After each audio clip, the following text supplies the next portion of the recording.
Sir unit 3 का part start ना sir. जहाँ से प्रोड्यूस स्टार्ट है वो मेरे अब हम देख रहे हैं अपनी अगली यूनिट 6। का नहीं फंक्शन यूनिट कौन सी है? 6। यूनिट 6 इसका नाम है फंक्शन। यूनिट 3 है जिसमें फंक्शन हम फंक्शन के बारे में पढ़ेंगे। यूनिट 6 अपने फंक्शन। ठीक, फंक्शन में सबसे पहले हम फंक्शन होता क्या है। फंक्शन क्या है कि एक स्पेसिफिक कार्य को कराने के लिए एक छोटा सा मतलब किसी भी स्पेसिफिक, अभी इसके बारे में फंक्शन के बारे में थोड़ा सा बता रहे हैं। फंक्शन क्या है कि किसी एक स्पेसिफिक काम को कराने के लिए, ठीक, एक स्पेसिफिक कोड अगर बनाया जाए तो उसी को फंक्शन कहते हैं। फंक्शन मतलब क्या है कि किसी एक स्पेशल पर्पज के लिए बनाया गया कोड ही क्या कहलाता है? फंक्शन। जो कोई एक स्पेशल कार्य करे, जैसे मान लो सम का फंक्शन बनाएंगे तो क्या करेगा? वो सम करने का काम करेगा, ऐड करने का। अगर सब्ट्रैक्शन का फंक्शन बनाएंगे तो क्या करेगा? सब्ट्रैक्ट करने का काम करे। जैसे आपका देखा भी होगा प्रिंट फंक्शन। प्रिंट फंक्शन जो आप यूज करते हो, प्रिंट फंक्शन क्या करता है? प्रिंट करने का काम करता है। इसी तरीके से आपने इनपुट फंक्शन यूज किया है। इनपुट फंक्शन क्या करता है? इनपुट लेने का काम करता है। तो फंक्शन क्या होते हैं कि एक स्पेसिफिक कोड ही होते हैं जो क्या है किसी एक स्पेशल कार्य को करने के लिए बनाए जाते हैं। ठीक, तो फंक्शन से जाने से पहले हम ये देखते हैं कि फंक्शन की जरूरत क्यों पड़ी। देखिए, जो हमारी प्रोग्रामिंग होती है, हम अपने प्रोग्राम को दो तरीके से लिखते हैं। ठीक, जो हमारी प्रोग्रामिंग होती है वो हमारे दो अप्रोच को फॉलो करती है। जो प्रोग्रामिंग अप्रोच होती है, प्रोग्रामिंग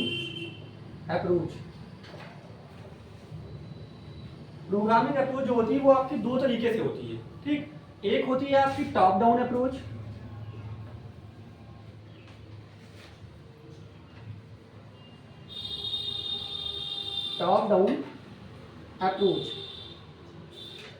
और एक होती है आपकी बॉटम अप अप्रोच।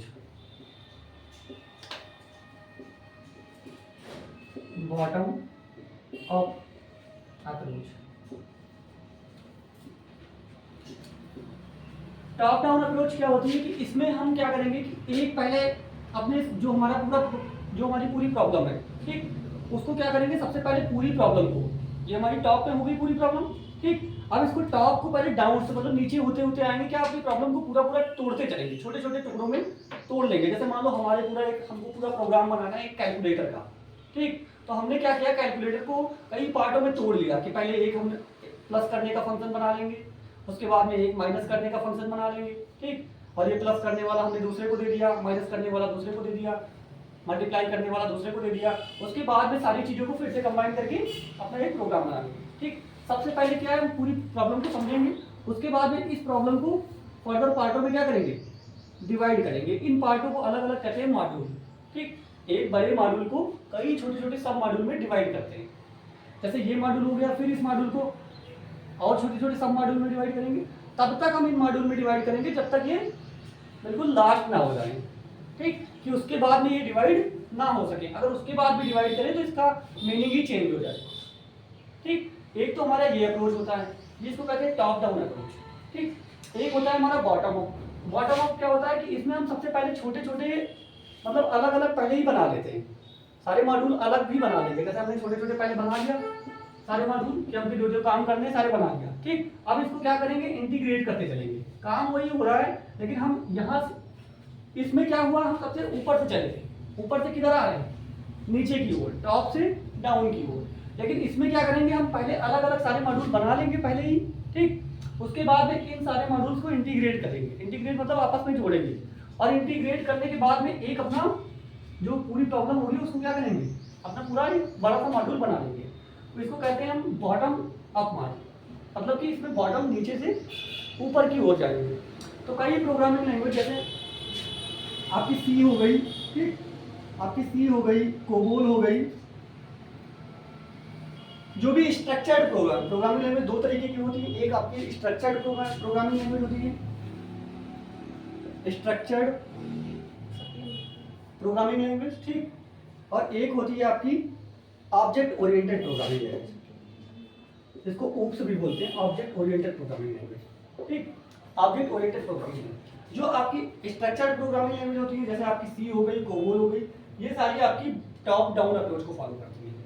ठीक, और जो आपकी ऊप्स वाली हैं, जैसे आपकी जावा हो गई, सी प्लस प्लस हो गई, पाइथन हो गई, ये सारी आपकी बॉटम अप अप्रोच को फॉलो करती है। बॉटम अप का मतलब हम पहले छोटे छोटे फंक्शन बना लेंगे अलग, बाद में इन्हीं को जोड़ के अपना एक पूरा प्रोग्राम बना लेंगे। अच्छा, ये छोटे छोटे फंक्शन हो गए, ये छोटे छोटे इनको कहते हैं मॉड्यूल।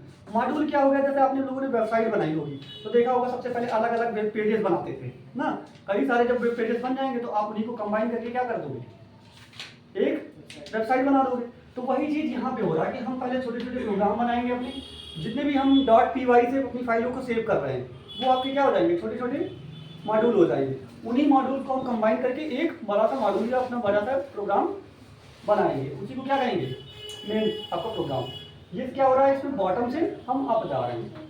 ये किस में फॉलो होता है आपका, जैसे हो गई आपकी जावा हो गई, सी प्लस प्लस हो गई, पाइथन हो गई, जितने भी आपके कौन सी हैं ऊप्स वाली लैंग्वेज।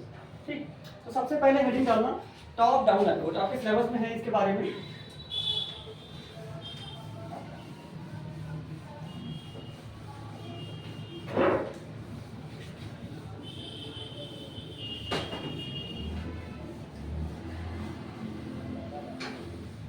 पहले हेडिंग डालना टॉप डाउन अप्रोच। फंक्शन क्या अभी फंक्शन ना लिखना, अभी अप्रोच ही लिखना। फंक्शन का चैप्टर का नाम है फंक्शन, इसी के अंदर हम फंक्शन कराएंगे। अभी पहले थोड़ा सा पढ़ रहे हैं फंक्शन क्यों पढ़ रहे हैं, किस लिए काम हो रहा है, क्यों मेरे अप्रोच क्या होते हैं। पहला लिखना टॉप डाउन अप्रोच।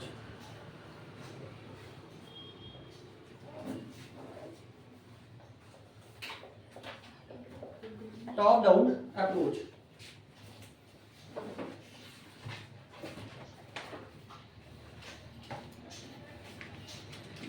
इसमें लिख लेना in top down approach, in top down approach, approach a complex problem is divided, a complex problem is divided into smaller fragment मतलब टुकड़ों में ना। कह रहा है इसमें क्या हो रहा है, in top down approach a complex problem is divided into smaller fragment. कई छोटे छोटे क्या होती है, टुकड़ों में डिवाइड हो जाती है। फ्रैगमेंट्स या पार्ट्स में लिख सकते हो, लिख लेना नोन एज मॉड्यूल, जिसको हम क्या कहते हैं, मॉड्यूल।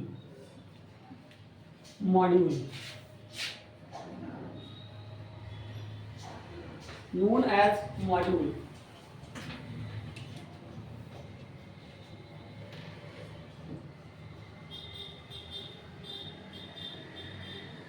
ठीक है, लिख लेना these modules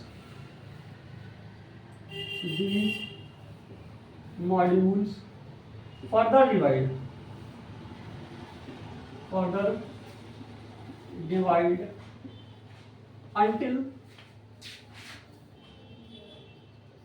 until it cannot be divided, until it can not be dividable। ठीक, वही चीजें बता रहा है कि सबसे पहले क्या होगा कि आपकी एक पूरी प्रॉब्लम होगी। ठीक, आपका एक मेन मॉड्यूल होगा जो आपकी प्रॉब्लम होगी, जैसे जो आपको काम करना है, जिसके बीच में आपको वेबसाइट बनानी, जो भी करना है। ठीक, अब इसको क्या करोगे, छोटे छोटे मॉड्यूल्स में डिवाइड करोगे। जैसे ये आपका बड़ा मॉड्यूल हो गया, फिर इसको क्या करोगे, छोटे छोटे मॉड्यूल में डिवाइड करोगे। इसको क्या करा है, कॉम्प्लेक्स प्रॉब्लम। ये आपकी कॉम्प्लेक्स प्रॉब्लम हो गई। ठीक, जो आपकी मेन प्रॉब्लम थी, इसको क्या किया है कि डिवाइडेड इनटू स्मॉलर सेगमेंट, छोटे छोटे दो टुकड़ों में डिवाइड किया। ठीक, इसके बाद में फर्दर इन टुकड़ों को हम फिर से डिवाइड करेंगे। ठीक, कई छोटे छोटे टुकड़ों में। इनको हम तब तक करते रहेंगे जब तक क्या हो कि ये करा कि it can not be dividable. जब उसके बाद में कि ये अब उसको उससे ज्यादा डिवाइड ना किया जा सके, तब तक हम इसको डिवाइड करते रहेंगे। आ रही बात समझ? और इसको अलग अलग सारी चीजों को क्या करेंगे, सॉल्व करेंगे। यही इसी को क्या कहते हैं, टॉप डाउन अप्रोच। लिख लेना।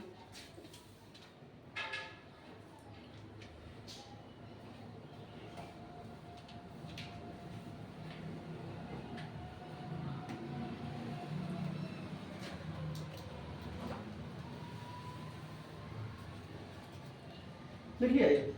इसके बाद में अगला डालना bottom up approach.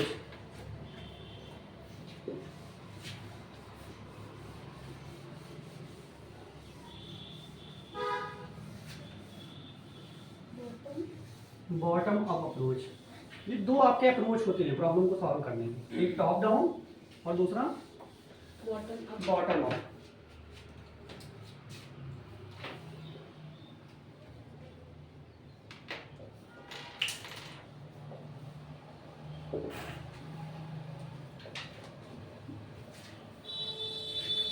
Bottom up approach,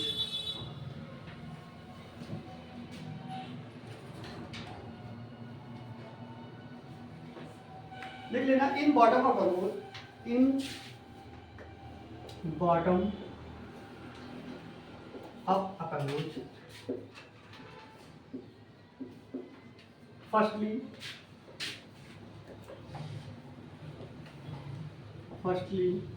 we design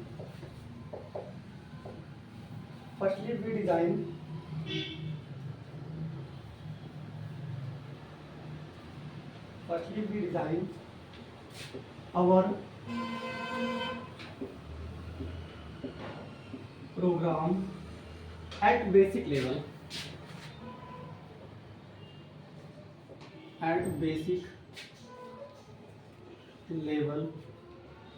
and then goes to advanced level.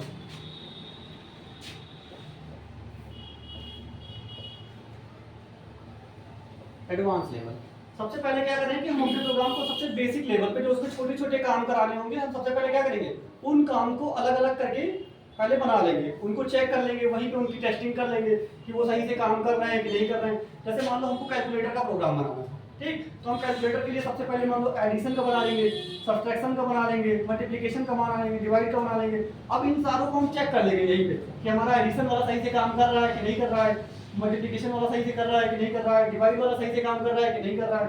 अगर वो सारे सही से काम कर रहे हैं, फिर उनको क्या करेंगे, आपस में इंटीग्रेट करके क्या बनाएंगे, अपना एक जो मेन प्रॉब्लम है, ठीक, जो मेन एल्गोरिथम बनाई है कैलकुलेटर की, वो क्या करेंगे, उन्हीं को इंटीग्रेट करके बाद में कनेक्ट कर देंगे। इससे क्या होता है कि हमारे एरर के चांसेस बहुत कम रहते हैं, क्योंकि हमने सारे मॉड्यूल्स पहले अलग ही बना के उनको चेक भी कर लिया है, ठीक, टेस्ट हो गया, टेस्ट करने के बाद में क्या कर रहे हैं, उनको कंबाइन करके एक अपना पूरी प्रॉब्लम जो है जो हमको बनानी थी वो क्या कर रहे हैं, कंबाइन करके इंटीग्रेट करके। तो अब हमको इसको चेक करना पड़ेगा लास्टली, लेकिन क्या है, क्योंकि हमारे सारे पहले मॉड्यूल चेक हो चुके हैं, तो इसमें हमारे एरर के चांसेस, गलती होने के चांसेस बहुत कम होते हैं, ठीक। लिख लेना इसको, इसमें अप्रोच देख लेना, इस तरीके से एरो बना लेना। नीचे से कहाँ जा रहे हैं, डाउन टू अप।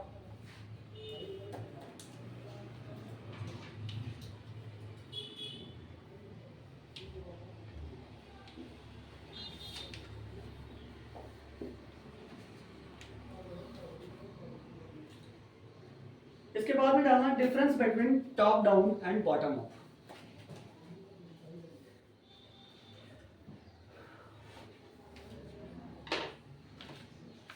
एडिट कर दें, डिफरेंस बिटवीन टॉप डाउन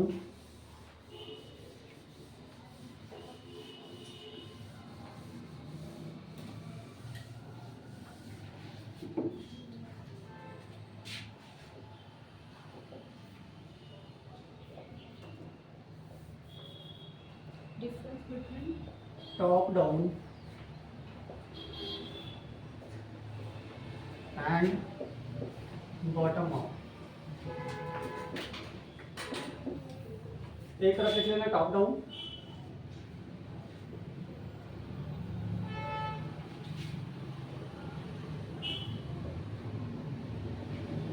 एक तरफ आपका bottom up.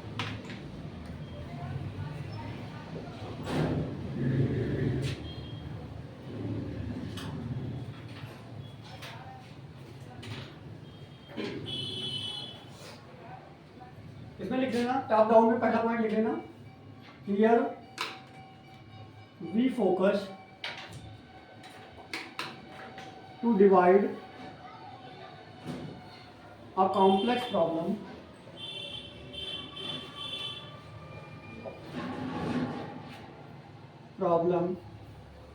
into smaller sub problem.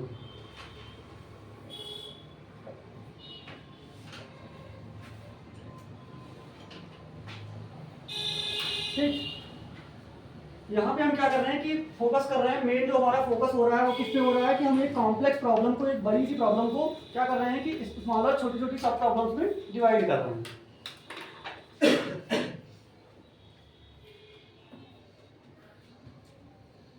इसमें लिख लेना here first we solve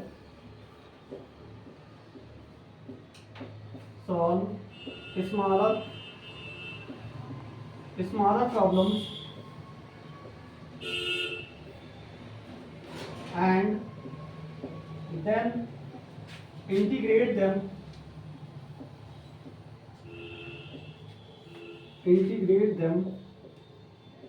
and make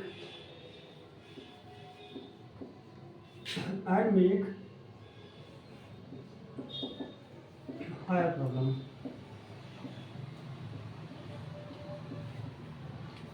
क्या कर रहे हैं यहाँ पे हम सबसे पहले क्या करेंगे, छोटी छोटी प्रॉब्लम को उनको सॉल्व कर रहे हैं, अलग से सॉल्व कर लेंगे, ठीक। और उसको फिर क्या करेंगे, आपस में जोड़ देंगे। जोड़ने के बाद में क्या हो जाएगी, हमारी जो पूरी बड़ी सी प्रॉब्लम थी वो सॉल्व हो गई। इंटीग्रेट करने का मतलब क्या हो रहा है कि आपस में जोड़े जाएंगे, वो सारे मॉड्यूल आपके क्या हो जाएंगे, छोटे छोटे, उनको आपस में जोड़े जाएंगे। दूसरा पॉइंट इसमें लिख लेना, इट फॉलो या इट इज यूज इन, ये कौन सी प्रोग्रामिंग लैंग्वेज में यूज होती है, स्ट्रक्चर्ड प्रोग्रामिंग लैंग्वेज। कौन सी, देख लेना, it use in structured programming language.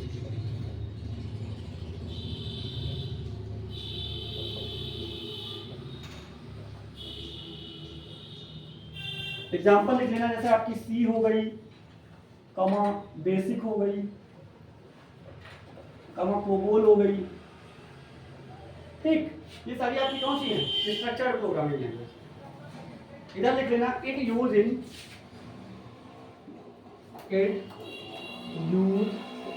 In object oriented.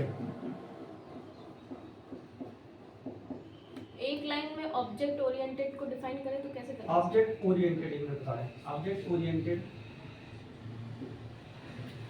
Programming language.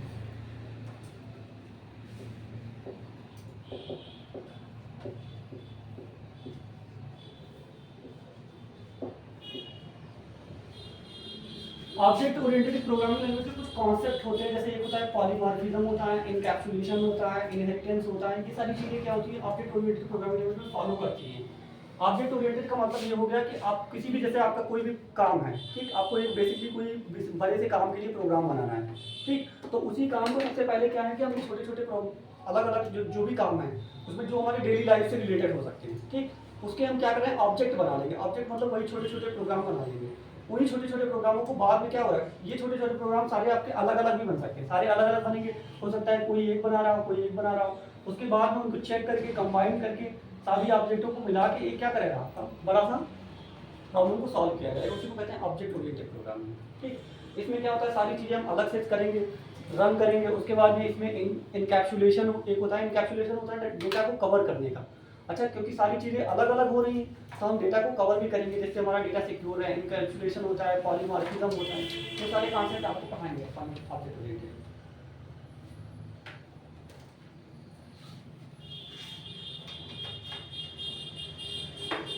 इसमें एग्जांपल में लिख लेना, जैसे कौन कौन सी आपकी ऑब्जेक्ट ओरिएंटेड प्रोग्रामिंग लैंग्वेज कौन कौन सी है आपकी, जावा है,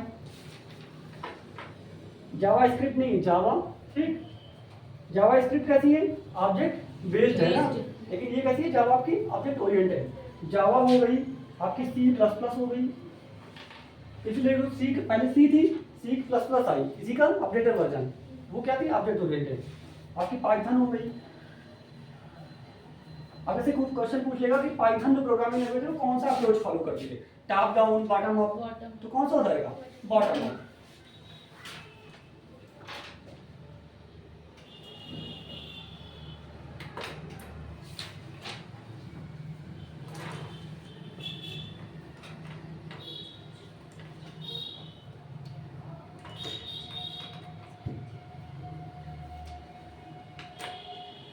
हो गया।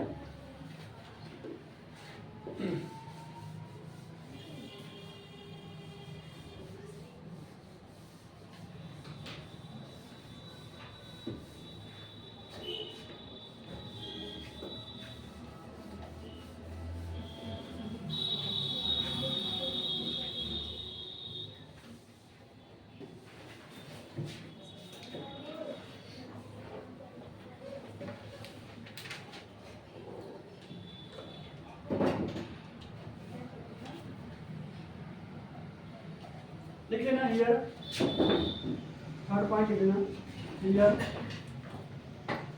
डीकम्पोजिशन,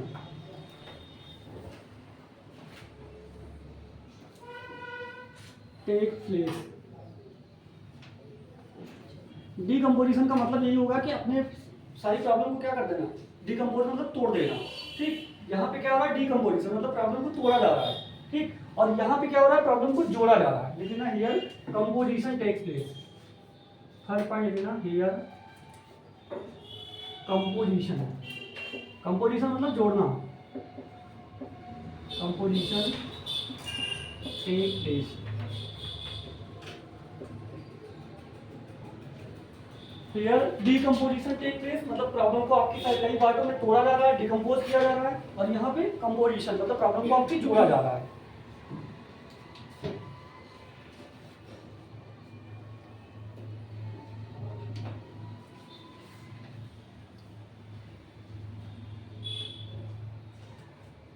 ठीक, और लिख लेना it is use, fourth point लिख लेना it is use in debugging. Debugging मैंने बताया था क्या होता है कि आपकी कोई एरर आ रही है, उस एरर को ढूंढ के उसको खत्म करना, सॉल्व करना, ठीक, एरर को हटाना है, उसको कहते हैं डीबगिंग। लेकिन it is use in debugging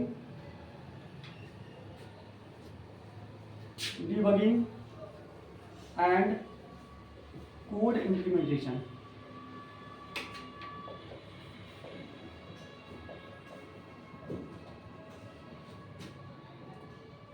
code implementation, इसमें लिख लेना it is use in testing.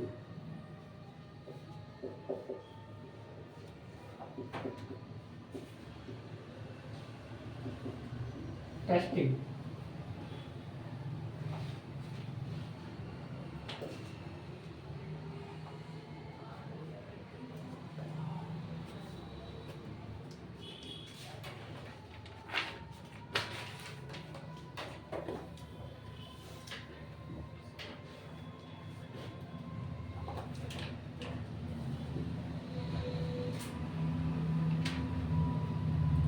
ठीक, आगे बस समझिए। इसके बाद में आप अगला लिखना मॉड्यूलर प्रोग्रामिंग एंड फंक्शन।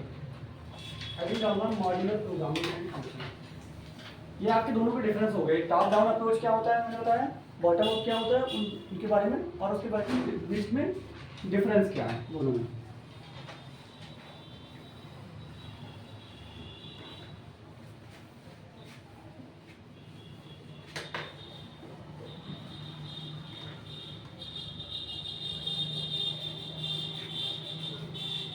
अंदर डालना मॉड्यूलर प्रोग्रामिंग।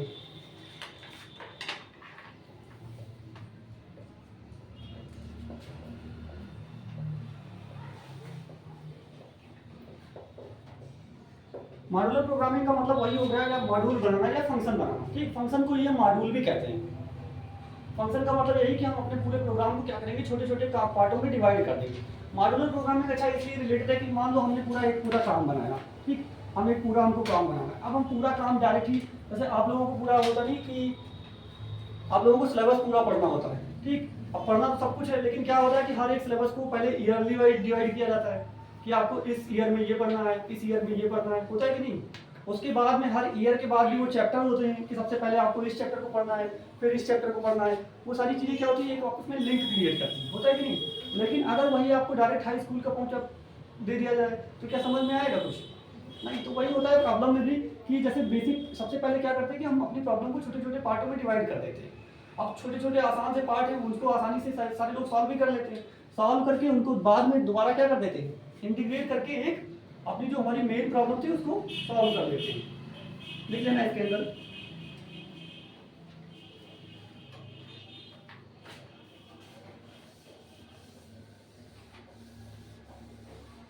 Modular programming. इसके अंदर लिखना अ ग्रुप ऑफ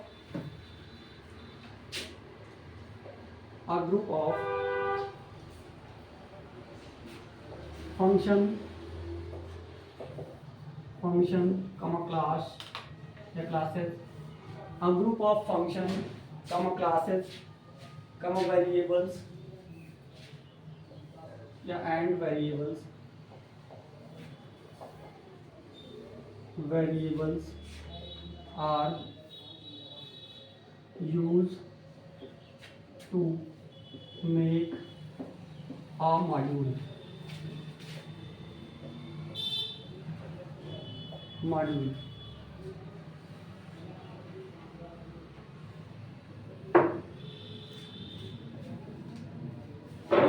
जितने भी आपके फंक्शन हो जाएंगे, वेरिएबल, इसका सारा ग्रुप मिला के जो आप एक प्रोग्राम बना रहे हैं वही क्या है, आपके मॉड्यूल है। इस मॉड्यूल को ये कैसे कैसे सेव करते हैं, देख लो। अब module is saved by .py। जो आप .py से एक्सटेंशन से ही सेव करते हो, अपने छोटे छोटे अलग अलग प्रोग्राम बना के सेव करते हो। अब क्या आपको सिर्फ एक छोटा सा प्रोग्राम ही थोड़ी ना बनाना होगा, आपको जैसे वेबसाइट बना रहे हो तो उसमें कई सारे प्रोग्राम की जरूरत पड़ेगी। लेकिन क्या है कि आप पहले वो सारे अलग अलग प्रोग्राम, जैसे फैक्टोरियल का अलग से कर लिए, वो अलग से कर लिए, उसके बाद में सारी चीज़ों को क्या कर दो, प्रोजेक्ट बनाते हो तो प्रोजेक्ट में क्या होगा, सारी चीज़ें यूज होंगी। लेकिन अभी क्या हो रहा है, सारी चीज़ें हम अलग अलग कर रहे हैं, तो उसी को कहते हैं मॉड्यूल। .py देख लेना, is saved by .py extension.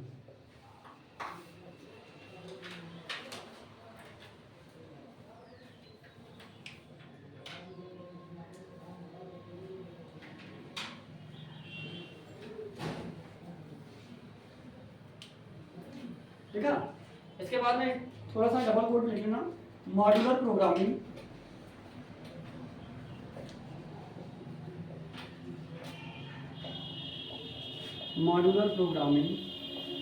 is a process of dividing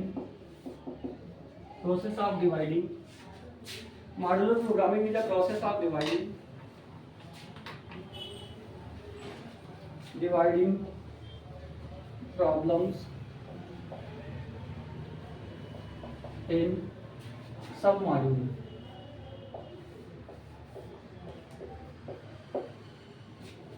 modular programming कुछ नहीं है, उसमें क्या होता है कि प्रॉब्लम्स को हम क्या करते हैं, डिवाइड करके सब मॉड्यूल्स में, छोटे छोटे मॉड्यूल्स में डिवाइड करना ही हमारा क्या रहता है, मॉड्यूलर प्रोग्रामिंग।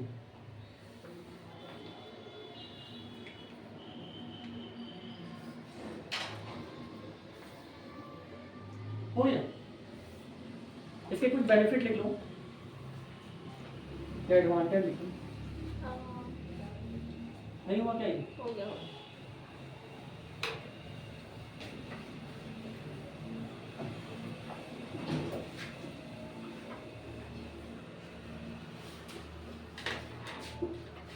अच्छा, बेनिफिट क्या हो जाएंगे आप लोगों को बता सकते हो, लिखना एडवांटेज। कॉम्प्लेक्स प्रॉब्लम को छोटे छोटे हिस्सों में, एडवांटेज, हाँ, कॉम्प्लेक्स प्रॉब्लम को छोटे छोटे हिस्सों में करेंगे तो आसानी रहेगी सॉल्व करने में। ठीक, एरर्स कम आएंगे। अच्छा, अब हम जैसे छोटे छोटे कामों में हमने बना लिया, ठीक, अब हमने छोटे छोटे काम अलग कर दिए। ठीक, तो जैसे मान लो एक काम हमको कई जगह अगर यूज करना है तो हम उस छोटे, अब हमारा कोड, अगर हमारा पहले पूरा प्रोग्राम था, ठीक, तो हमको अगर किसी एक स्पेसिफिक उसके पार्ट को यूज करना है कहीं पे तो हम उसको यूज नहीं कर पाते थे। लेकिन अब हमारे जब अलग अलग पार्टों में सारा प्रोग्राम डिवाइड है, तो अगर हमको, जैसे हमने मान लो कैलकुलेटर का बनाया, तो उसे हम CI वाला SI में यूज अब कैलकुलेटर में अगर हमने प्लस का लॉजिक बनाया है जोड़ने का, तो हो सकता है हमने इसको कैलकुलेटर में भी ऐड कर लिया। ठीक, हो सकता है हमको कहीं पे एज जोड़ दी है, कहीं पे एज वगैरह जोड़ना है, वहां पे भी प्लस का यूज कर लिया। ठीक, तो मतलब ये होता है कि जो भी हमारा फंक्शन बनेगा हम इसको कई बार अपने कोड को रीयूज कर सकते हैं, तो इसकी रीयूजेबिलिटी बहुत बढ़ जाती है। मतलब हम अपने कोड को कई जगह पे यूज कर सकते हैं बार बार, और हमको बार बार लिखना नहीं पड़ता है। मान लो जैसे आपने कई बार चीजें जैसे यूज की, अब हम 1 मिनट बता रहे हैं, जैसे आपने कोई काम कराना है बार बार वही काम, तो क्या करोगे आप, एक बार उसका पहले बना लोगे, जैसे हमको मान लो प्लस ही कराना है लेकिन कई जगह पे। ठीक, तो एक तो जल्दी तरीका ये है कि हम बार बार उस प्लस को लिखें जितनी बार चाहिए। एक बार एक तरीका क्या होगा कि हमने इसका एक फंक्शन अलग बना लिया, मतलब इसका एक फंक्शन बना लिया ऐड नाम से। अब ये ऐड फंक्शन क्या होगा कि हम जहां जहां पे हमको ऐड करना होगा, हम सिर्फ इस ऐड फंक्शन को क्या कर लेंगे, कॉल कर लेंगे, और इसके अंदर जो भी है वो डाल देंगे 2 + 3। तो अब क्या हो रहा है कि हमारा बार बार को हमको पूरा प्रोसेस नहीं लिखना पड़ेगा। आ रही बात समझ में, हम उसको कई बार रीयूज कर सकते हैं, जब चाहें तो बस उस फंक्शन को कॉल कर लेंगे, बनाएंगे एक बार और कॉल बार बार करते रहेंगे। इसके बेनिफिट में लिख लेना, पहला लिखना to make efficient and easy problem solving.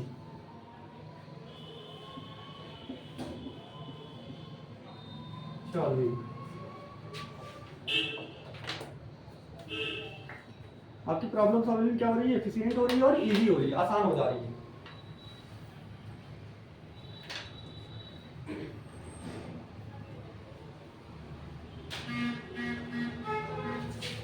दूसरा लिख लेना smaller code are easy to test and debug.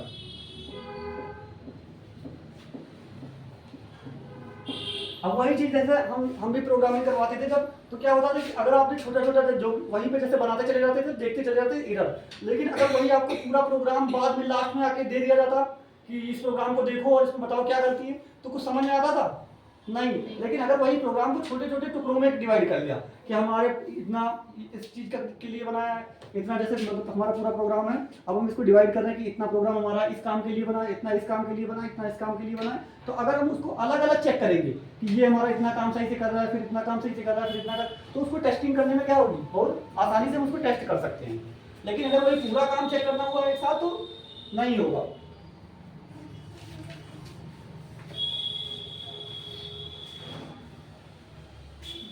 जैसे डॉक्टर के पास ही जाओ तो पूछते नहीं क्या प्रॉब्लम है, तो सबसे पहले वो अलग अलग एक एक पार्ट चेक करते कि भाई ये सही है, ये सही, खांसी तो नहीं आ रही, बुखार तो नहीं है, ठीक, अगर हो रहा है तो उस हिसाब से दवा देते। अगर एक ही साथ बता दिए सारी चीजें दिक्कत है तो समझ में आएगा उनकी नहीं, वो सही से जल्दी प्रॉब्लम नहीं पकड़ पाते। वही है कि हम अपने क्या प्रॉब्लम को छोटे छोटे पार्टों में डिवाइड करेंगे। अगला इसका लिख लेना फायदा, it make reusability of code।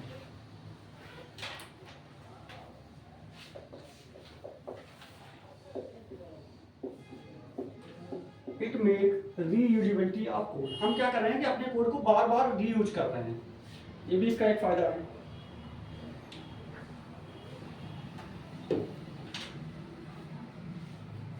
ठीक, एक और देखना, many developer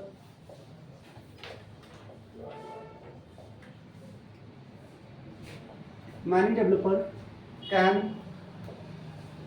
work together on same problem।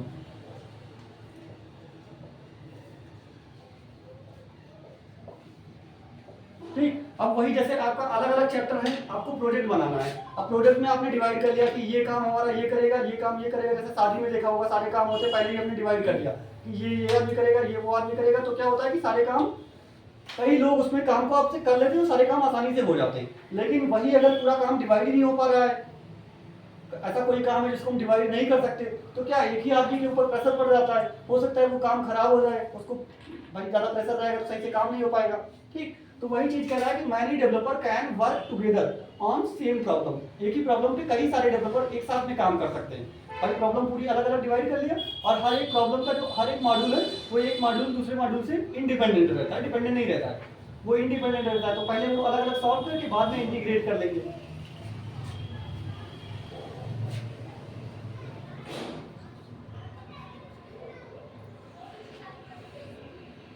लिख लिया, एक और लिख लेना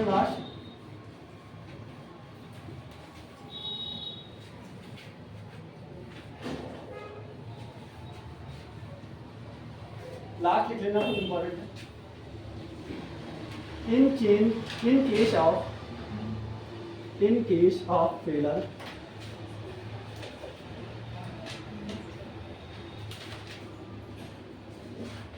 case of failure, the whole system not fail।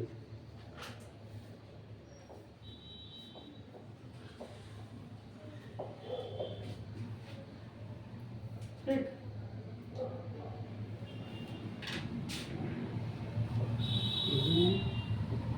Can क्या कर सकते हैं हम इसको, वी कैन रिपेयर इजीली।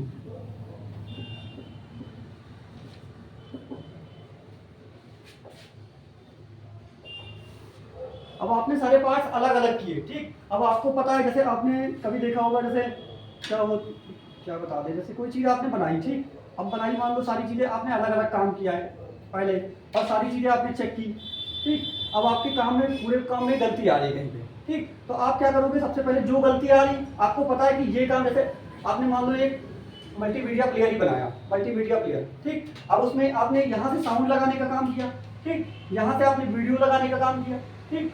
यहाँ से आपने उसको रिसाइज वगैरह करने का काम किया, सारी बात समझ ली।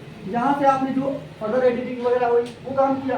अब आप जब आप वीडियो प्ले कर रहे हो तो उसमें देखोगे क्या गलती आ रही है, क्या साउंड सही नहीं आ रही। अगर साउंड सही नहीं आ रही तो क्या हमको पूरे सिस्टम को चेक करने की जरूरत है, पूरे कोड को सही सुधारने की जरूरत है? नहीं, हम सिर्फ क्या करेंगे, अपने साउंड वाले मॉड्यूल पे, जिससे हमने साउंड लगाया है, उस मॉड्यूल को जाके सही करके साउंड वापस ला देंगे। अगर हमारी वीडियो सही से नहीं आ रही तो वीडियो वाले मॉड्यूल पे जाके वीडियो सही कर देंगे। अगर हमारी मान लो उसका साइज रिसाइज वगैरह सही से नहीं हो रहा है, उसके ऑप्शन सही से नहीं आ रहे, तो क्या रिसाइज वाले मॉड्यूल पे जाके उसको सही कर लेंगे। मतलब हमारी पूरी प्रॉब्लम बेकार नहीं हो रही है। ऐसा नहीं कि हमारा पूरा कोड बेकार हो गया, फेल हो गया।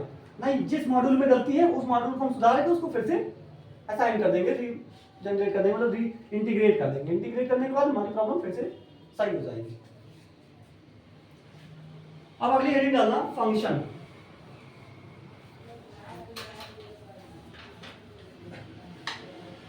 अब फंक्शन के थ्रू हम अपने क्या करेंगे, मॉड्यूलरिटी को, मतलब अपने प्रोग्राम में मॉड्यूलर अप्रोच यूज करेंगे। मतलब फंक्शन बना के अपने प्रोग्राम को मॉड्यूल, फंक्शन को ये मॉड्यूल भी कहते हैं। हेडिंग डालना function.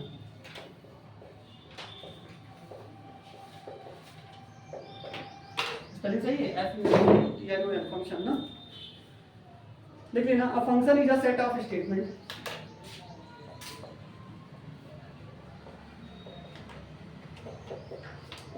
is a set of statement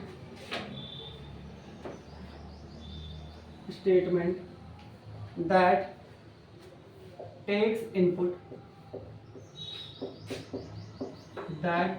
inputs and process inputs process it and give a specific output.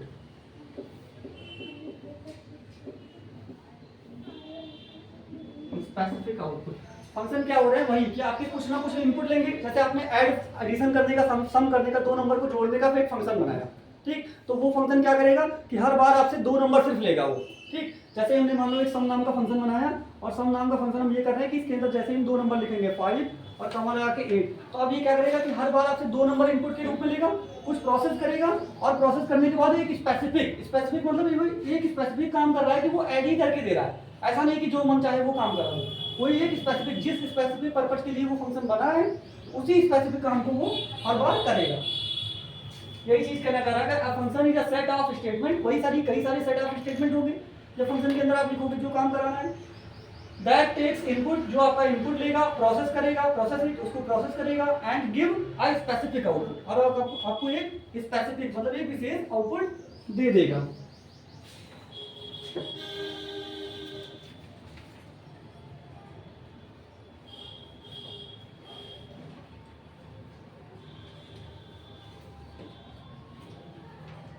देख लेना, functions are also known as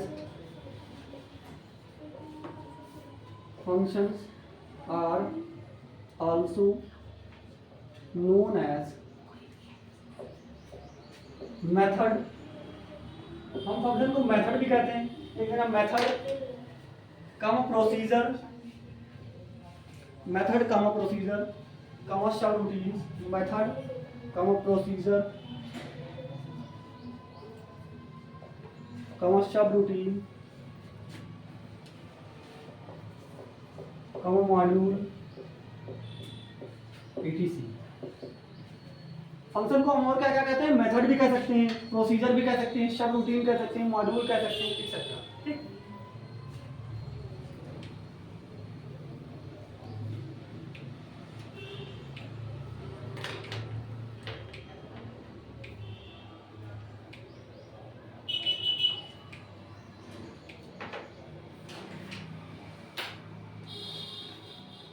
ठीक है। इसके बाद में लिखना है टाइप ऑफ फंक्शन। फंक्शन आपके दो तरीके के होते हैं, पता है कौन बोलते हैं?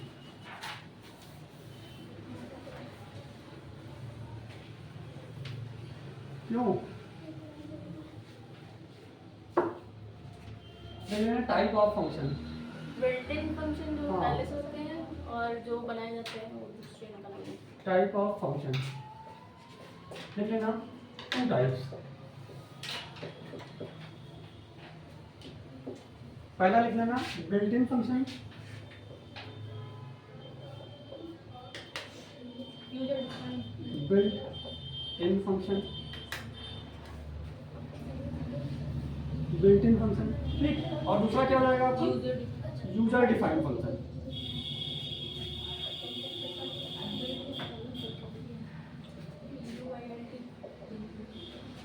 बिल्ट इन फंक्शन या हम इसको प्री डिफाइंड फंक्शन भी कहते हैं, ठीक। और दूसरा आपका user defined function. Built in function ऐसे फंक्शन होते हैं जो आपकी किसी भी प्रोग्रामिंग, जैसे कोई भी प्रोग्रामिंग करोगे या कोई भी आप चीज सीखोगे तो उसमें लाइब्रेरी में पहले से वो किसी स्पेसिफिक काम को करने के लिए पहले से ही बना के रख दिए जाते हैं।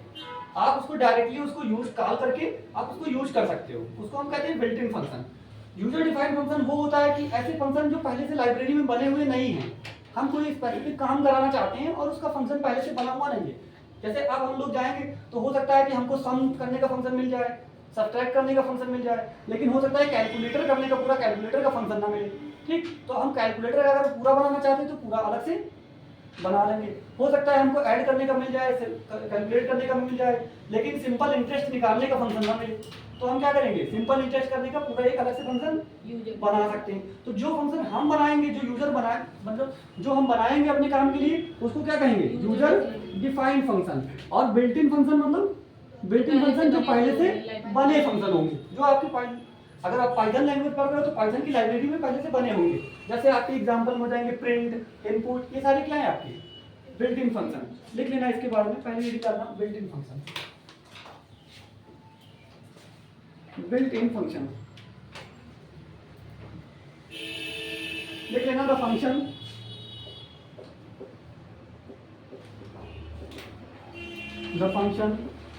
which are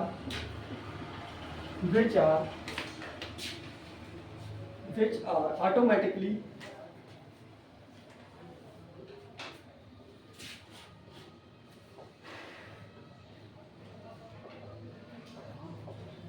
provided by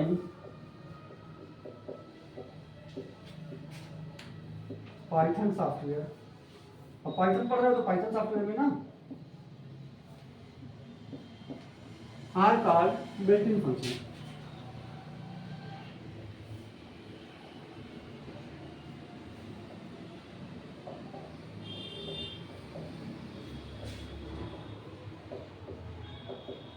built in function या ब्रैकेट में लिख देना कौन सा? Pre defined function. इनको हम प्री डिफाइंड भी बोलते हैं, पहले से डिफाइंड है आपके। प्री डिफाइंड फंक्शन, इन्हीं को हम प्री डिफाइंड फंक्शन भी कहते हैं, ये पहले से डिफाइंड है। जैसे एग्जांपल में लिख लेना आपके प्रिंट फंक्शन क्या करेगा? प्रिंट करने का काम ना। और आपका इनपुट फंक्शन क्या कर रहा है? इनपुट लेने का। आपने पढ़ा होगा लेंथ फंक्शन ना, आपने पढ़ा होगा लिस्ट फंक्शन, लिस्ट बनाने के लिए ना। और कई सारे फंक्शन आपने पढ़े, length function, list function, set function, tuple function ना। ये सारी चीजें जो पहले से बनी हुई हैं, जिनको हम दोबारा नहीं बना सकते, वो स्पेसिफिक काम करने के लिए। जैसे प्रिंट फंक्शन आपका प्रिंट करने के लिए, इनपुट फंक्शन आपका इनपुट देने के लिए, लेंथ फंक्शन लेंथ चेक करने के लिए, लिस्ट फंक्शन लिस्ट बनाने के लिए, ठीक। इसी तरीके से आपका जैसे इंट फंक्शन क्या करता है? टाइप कास्टिंग इंटीजर में, ठीक। इसी तरीके से फ्लोट फंक्शन, ये सारे आपके क्या हैं? Built in function. Built in function के बाद में हमेशा क्या है? राउंड शेप का ब्रैकेट। अच्छा, ये जब हम फंक्शन को कॉल करते हैं तो हम फंक्शन सिर्फ फंक्शन का नाम लिखते हैं और उसके सामने राउंड शेप ब्रैकेट लगाते हैं जब फंक्शन को कॉल करते हैं। देखो, जब भी हमको प्रिंट करना होता है तो हम सिर्फ उसको कॉल करते हैं, ठीक। कॉल करते समय हम सिर्फ फंक्शन का अपने नाम लिखेंगे और उसके बाद में राउंड शेप ब्रैकेट। अभी बताएंगे कैसे करते हैं, ठीक। दूसरा लिखना है user defined function. User defined function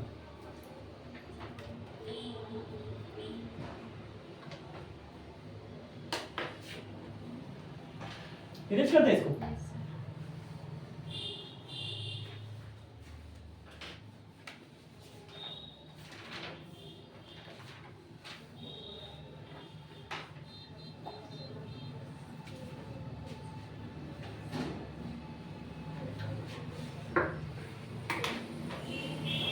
user defined function,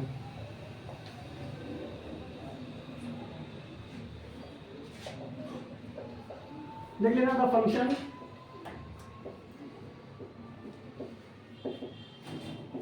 which are not which are not present in library and created by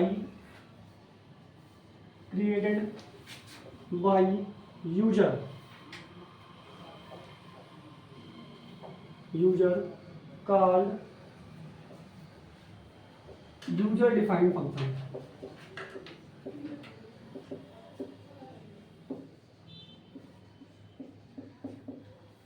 उन्हीं को हम क्या करें, यूजर डिफाइंड फंक्शन। यहाँ पे नोट करके एक लिख लेना, in user defined function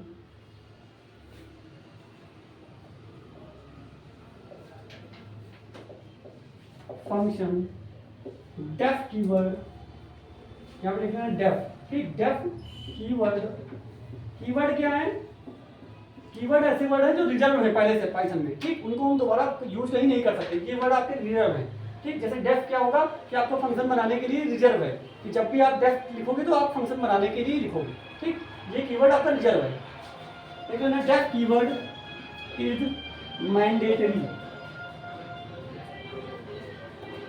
mandatory but return keyword is optional.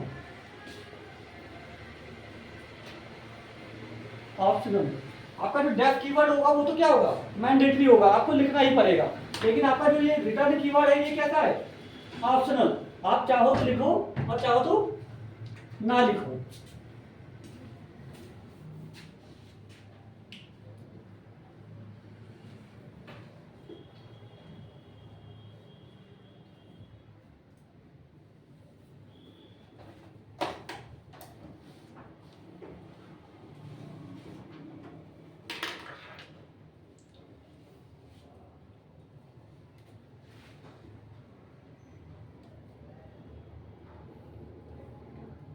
Return लिखा एन,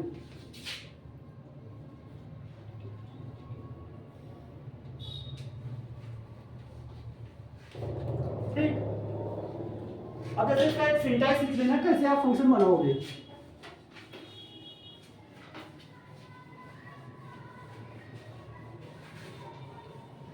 जो फंक्शन का आपका सिंटैक्स होता है,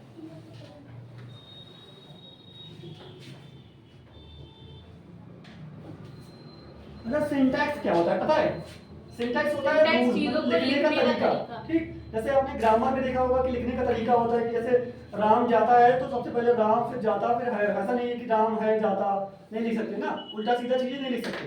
तो वही होता है सिंटैक्स, जो चीजें जहाँ पे लिखनी है उसको वैसे ही लिखना है, ठीक। लिखने का तरीका हम कह सकते हैं सिंटैक्स को। अब जैसे हम फंक्शन बनाएंगे तो सबसे पहले फंक्शन बनाने के लिए आपको ये डेफ कीवर्ड लिखना पड़ेगा, ये मैंडेटरी है, ठीक। जब भी आप फंक्शन बनाओगे यूजर डिफाइंड फंक्शन, आ रही बात समझ में, जब आप खुद का अपना एक फंक्शन बनाओगे तो आपको एक डेफ कीवर्ड लिखना पड़ेगा। ये डेफ कीवर्ड क्या कर रहा है, फंक्शन को डिफाइन कर रहा है। जब भी हम फंक्शन को डिफाइन करेंगे तो डेफ कीवर्ड का यूज करेंगे। डेफ का फुल फॉर्म क्या हो जाएगा, डिफाइन, ठीक। डेफ कीवर्ड के बाद में एक स्पेस देंगे और स्पेस देने के बाद में हम अपने फंक्शन का नाम लिखेंगे, ठीक। लिख लेना डेफ कीवर्ड के बाद में फंक्शन नेम, स्पेस देने के बाद में फंक्शन नेम, ठीक। डेफ के बाद में एक स्पेस, फिर अपने फंक्शन का नाम, जो भी हमको नाम देना है, फंक्शन नेम, और इसके ब्रैकेट में राउंड से ब्रैकेट लगाएंगे यहाँ पे, ठीक। और इसके अंदर हम लिखेंगे पैरामीटर्स। अगर हमको कोई पैरामीटर्स पास करने हैं तो वो इसके अंदर लिखेंगे पैरामीटर्स, ठीक। अगर पैरामीटर्स फंक्शन को देने तो वहीं पे पास करेंगे इसके अंदर राउंड शेप ब्रैकेट। इसके बाद में पैरामीटर्स के बाद में हम देंगे कोलम। क्या देंगे? कोलम। और कोलम के बाद में आपका इंडेंटेशन जरूरी है। क्या देंगे? इंडेंटेशन। ठीक, कोलम के बाद में वैसे ऑटोमेटिक इंडेंटेशन ले लेता है आपका पाइथन। ठीक, अगर नहीं ले रहा है तो क्या आपको देना पड़ेगा। आप ये इंडेंटेशन हटा नहीं सकते हो। आप जैसे ही इंडेंटेशन अगर हटा दोगे, जैसे हमने लिखा इसके बाद में मान लो इस फंक्शन के अंदर अगर हम प्रिंट लिखेंगे यहाँ पे, तब तो ये प्रिंट क्या है आपके फंक्शन के अंदर है। लेकिन अगर हमने यहाँ से प्रिंट लिख दिया, इंडेंटेशन नहीं दिया, तो आपका ये प्रिंट कहाँ है? फंक्शन से बाहर हो जाएगा, ये फंक्शन के अंदर नहीं है। फंक्शन का ब्लॉक वहीं से बनेगा जहां तक इंडेंटेशन रहेगा। जितनी चीजें हम इस इंडेंटेशन के अंदर देंगे, इंडेंटेशन के बाहर, ठीक, वो सारी चीजें कहाँ रहेंगी? फंक्शन के ब्लॉक के अंदर। जैसे आप लोग जावा स्क्रिप्ट में जब फंक्शन बनाते थे तो आप इंडेंटेशन ना देके क्या करते थे कि वहां पे आप एक ब्लॉक बनाने के लिए ऐसे कर्ली ब्रैकेट कर लेते थे। इसके अंदर जो कुछ भी लिखे थे वो फंक्शन की बॉडी बन जाती थी। ठीक, लेकिन यहाँ पे कर्ली ब्रैकेट का हम यूज नहीं कर रहे हैं, कर्ली ब्रेसेस का। यहाँ पे हम क्या कर रहे हैं? इंडेंटेशन लेके। आपका इंडेंटेशन जहां तक रहेगा वहीं तक क्या रहेगी? फंक्शन की बॉडी। लिख लेना इंडेंटेशन। इसके बाद में यहां से लिख लेना स्टेटमेंट,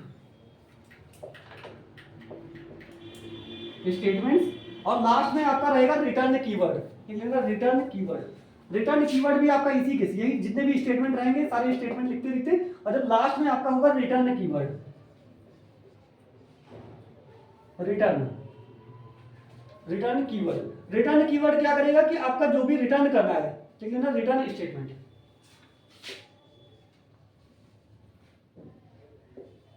अच्छा, ये रिटर्न स्टेटमेंट क्या कंपलसरी है?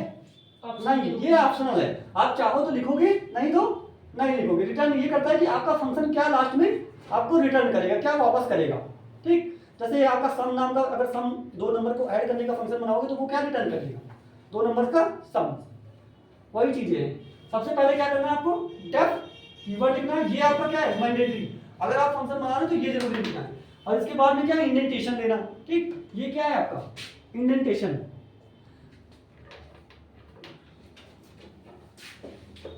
यहां पे लिख लेना, ये आपकी जो पहली लाइन है, ठीक, इसको कहते हैं हम फंक्शन का हेडर। क्या कहते हैं? Function header.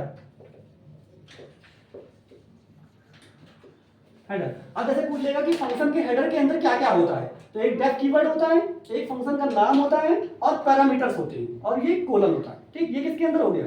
फंक्शन के हेडर। ये हो जाती है आपकी फंक्शन की बॉडी। ये क्या हो गई? फंक्शन की बॉडी। फंक्शन की बॉडी के अंदर क्या जाएंगे? स्टेटमेंट और रिटर्न कीवर्ड्स। ठीक,